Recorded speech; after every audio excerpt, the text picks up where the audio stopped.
अथ शिवताण्डवस्तोत्रम्।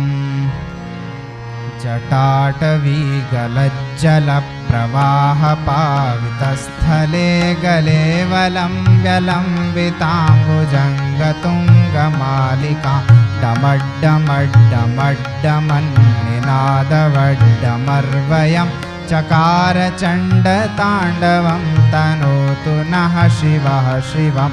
जटाकटाः सम्भ्रमभ्रमन्निलिम्पनिर्झरी विलोलवीचिवल्लरी विराजमानमूर्धनि धगद्धगद्धगज्ज्वलल्ललाटपट्टपावके किशोरचन्द्रशेखरे रतिः प्रतीक्षणं मम धराधरेन्द्रनन्दिनी विलासबन्धुबन्धुर स्फुरद्दिगन्तसन्तति प्रमोदमानमानसे कृपाकटाक्षधोरणी निरुध्य दुर्धरापदि क्वचिद्दिगम्बरे मनो विनोदमेतु वस्तुनि जटाभुजङ्गपिङ्गलस्फुरत्फणामणिप्रभा कदम्बकुङ्कुमद्रवप्रलिप्तदिग्वधूमुखे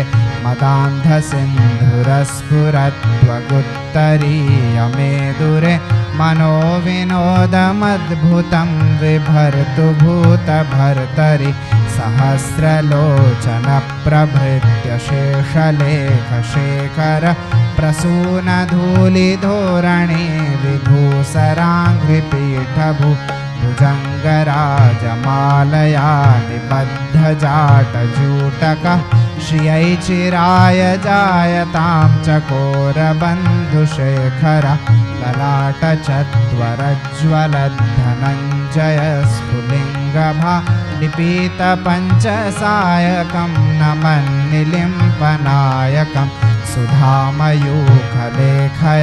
विराजमानशेखरं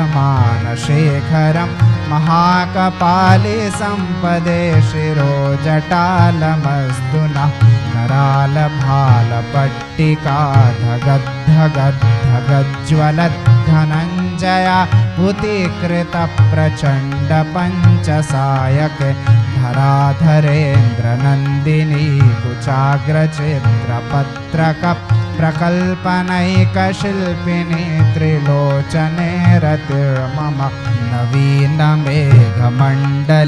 निरुद्धदुर्धरस्फुरत् कुहूनिशीथिनी तमः प्रबन्धबद्धकन्धरः निलिम्पनिर्झरीधरस्तनोतु कृत्तिसुन्दरः कलानिधानबन्धुरः श्रियं जगद्धुरन्धरः प्रफुल्लनीलपङ्कजप्रपञ्चकालिमप्रभा वलम्बिकण्ठकन्दलीरुचिप्रबद्धकन्धरं स्मरच्छिदं पुरच्छिदं भवच्छिदं मखच्छिदं गजच्छिदान्धकच्छिदं तमन्तकच्छिदं भजे अखर्वसर्वमङ्गलाकलाकदम्बनिर्झरी रसप्रवाहमाधुरी विजृम्भणा मधुव्रतं स्मरान्तकं पुरान्तकं भवान्तकं